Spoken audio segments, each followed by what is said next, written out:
think I love you. Yep, we're going back to Wawanakwa yet again, as we only just barely scratched the surface when it came to this infamous reality show's pairings and canon couples. With many others left to go through, we figured you guys deserve a sequel. I'm Kristijan with Wicked Binge, and this is Total Drama Ships, Sink, Swim, or Sail, Part 2. Just like last time, we're going to be excluding the reboot season since it still hasn't been released in the States yet, but hey, maybe by the time we make Part 3, it'll finally be out. As a reminder, our 5 categories are Sink for the ships we don't like, Swim for the ones that we're iffy on, Sail for the ships we do like, and our 2 special categories, those being shipwrecks, which are the worst of the worst, and the 5-star cruises for the ships that we love the most. We're going to be starting things off positively with what could be considered one of the strangest yet still surprisingly wholesome ships that the franchise has to offer, Sam and Dakota. For as unexpected as this ship was, many argue that it was one of the most notable positives of TDI Season 4. Part of that may be because it was so surprising, with the show actually giving us a wholesome relationship between the gamer nerd and the rich girl. While not all of their interactions were perfect, any awkwardness or brief moments of misconnection were easily overlooked in favor of focusing on all the times where there were obvious sparks. Come on, you look great! It can also be said that not many relationships would be able to survive one of the partners being turned into a monster, or at the very least, they wouldn't be able to survive as easily as this one did. But Sam and Dakota, they thrive in their weirdness, finding happiness, love, and support in each other while not caring about what anyone else thinks. Easily gets a 5-star cruise rating in our eyes, being one of the healthiest and sweetest relationships in the whole franchise. Keeping things lovey-dovey, we have to bring up the couple that's probably been seen making out more than any other, that being Jeff and Bridget. Now, this ship has plenty of fans, but it has just as many haters. From the people who thought that all their smooching was obnoxious and wished that they weren't always so tied to each other, to those who still loved their relationship but eventually got bored with it, it's certainly been a roller coaster. In all honesty though, seeing their relationship grow in Season 1 was incredibly sweet and felt pretty realistic. I knew I could trust you.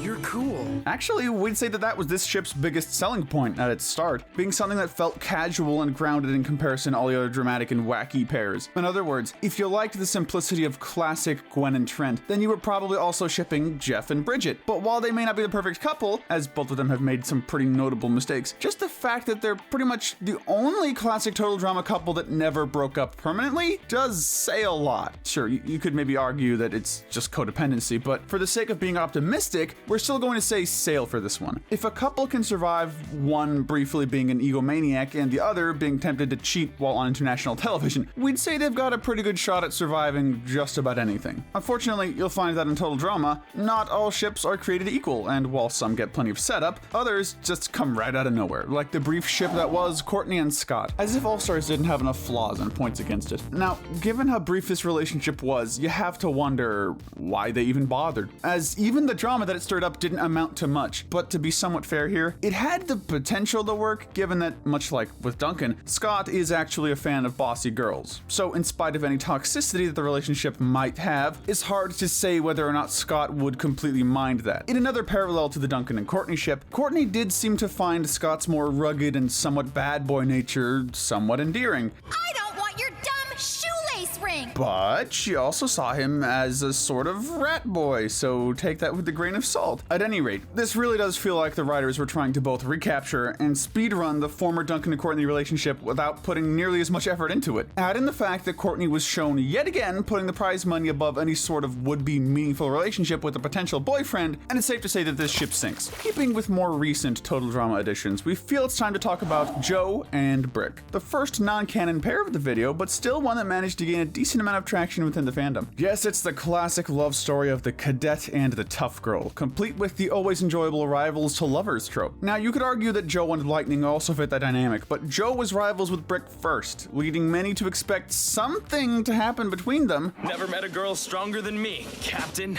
Unfortunately, all that happened was a few brief moments of competition, arguing over leadership, and some clashing of morality, with Brick being a loyal soldier and Joe being an athlete who's willing to do anything to get that big win. Some have argued argued, however, that this could be a case where, should feelings bloom and they actually form a relationship, they could actually better each other. Brick could help Joe become a better person, and Joe could push Brick to become a bit tougher. It's speculative, but it is something. For that, we're giving this a swim ranking, as while they might not be the most adorable couple, or even the most healthy couple around, we're curious as to where it could possibly go should the two of them ever get together, even if it's only for a short time. But if we're talking canon couples, we feel like the Redonkulous race season ended up winning over quite a few fans with the Noah and Emma pairing. Out of all the total drama characters, who would have thought that it would be Noah, of all people, to snag himself a girlfriend, and one who can go toe-to-toe with him in terms of snark, no less. Could you be meaner to your partner? Stop being so bossy. We'll talk about other Noah-focused couples here in a sec, but for the fans who weren't already attached to one of those ships, we don't blame them for quickly gravitating towards these two. Heck, we're right along with them. This is definitely a ship that sails. Both are fairly intelligent and responsible characters who have soft sides deep down, sides that become even more noticeable whenever the two of them are together, which we ultimately see as a positive. They mesh incredibly well, and while it could be argued that Emma might have brought out the worst in Noah with how badly his big crush distracted him from the game in Redonkulous, it's just too cute and too sweet for us to completely hate it. However, if we're going to bring up Noah, we really should bring up his other main ship within the fandom, that being the one between him and Owen. Yes, we know that the Cody X Noah ship came first, but that was really only a one-scene wonder. Sorry, Noco fans. Back to Owen and Noah. It's both really funny and sweet to see Owen being so protective of his little buddy. Between World Tour and Redonkulous Race, these two had a ton of moments where they bounced off each other and were shown to just have a super cute friendship in general. They obviously care about each other, even if Noah tends to hide it for the most part. And with how much history these two have at this point, it could easily become a case of friends to lovers. They have each other's backs, they're used to each other's quirks, and they actually make a surprisingly good team. We'd say let it sail. Though, for what it's worth, this is a case when we just want to see them continue being together, whether that be platonically or romantically. Keeping with the Redonkulous race, I personally wanted to give a shout out to the ice dancers, Jacques and Josie. Full disclosure, this is yet another non-canon couple, unfortunately. Heck, originally these two were going to be written as siblings with a Sharpay and Ryan sort of dynamic, but since they aren't actually siblings, and thank goodness for that, I have to say that I love these two to bits. And not just because they're fun characters, essentially, they're the ice dancer equivalent of Jesse and James from Pokemon, being fun villains who are always getting into shenanigans and throwing hands with the police cadets, who, we should mention, could honestly have their own segment given their whole dynamic with each other. But while I mostly love this ship for the comedy, hence why I don't totally mind the moments where Josie is being a total brat, there are actually moments where there's some sweetness that keeps this relationship from feeling as cold as ice. Pun very much intended. The episode that has them flawlessly dance the tango together and then later shows Josie swooning over Jacques for managing to successfully win the challenge for them? Mwah! The chef's kiss! In terms of healthy dynamics, I can fully admit that this probably deserves a swim rating, but I'm sorry, I just can't. For me, it sails. But alright, enough for Redonkulous, as we've got just a few more island pairings before we wrap things up. Firstly, it's time to discuss the fan pairing of Scott and Dawn. Yet another ship that blossomed within the fandom but ended up getting unfortunately kneecapped by canon. That's really a shame too, as like with Joe and Brick, it could have been a case where they better each other, or rather Dawn betters Scott, being someone who could help him work through his emotions and past traumas thanks to her aura reading powers. But let's be real here, Dawn deserves way better than a redemption project like Scott, especially when it's made clear that Scott doesn't even seem to respect her at all. Like we said earlier, the guy likes bossy girls, and while we don't think Dawn would be a doormat or anything like that, their personalities just aren't compatible. See you at elimination. Even if Scott hadn't schemed to get Dawn eliminated, we doubt this ship would have gone anywhere substantial, as the two of them have nothing in common. It's not quite bad enough to get a shipwreck rating, but we still say that it easily sinks. It's just hard to root for a good girl, bad boy couple when they barely even like each other, let alone have any real tension. But as fun as opposites can be, sometimes you just need that common interest for sparks to fly. This is the case with our second to last entry of Jasmine and Sean. With both of them being survivalists in a sense, it makes sense to us why it wouldn't take too long for them to form a connection. Honestly, the only real barrier at the time was Sean not wanting to get too attached to someone who could become a zombie one day. Zombies!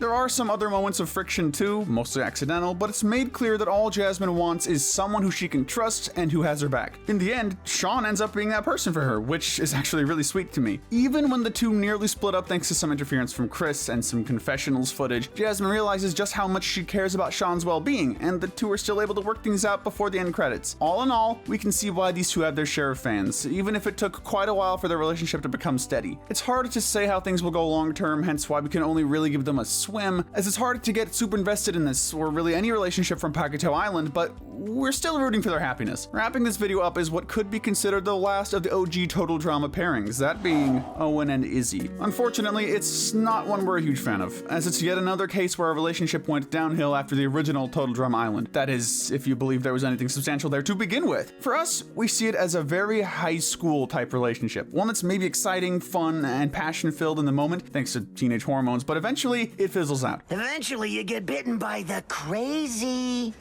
It doesn't exactly help that, for as iconic as she is, Izzy very much gives off crazy ex-girlfriend vibes, between her repeatedly showing Owen affection by biting him and kicking him in the kiwis, as he puts it, and Owen's overall immaturity. We feel that this relationship could qualify as a shipwreck, at least at its worst. Obviously these two, Owen especially, still seem to care about each other a lot, and maybe they could even work this out eventually. We just feel that maybe they should wait until they've both matured and mellowed out somewhat before trying again. And that's all we have for today. But with there still being a few canon and plenty of non-canon ships to cover, let us know what you'd like to see in a potential part 3.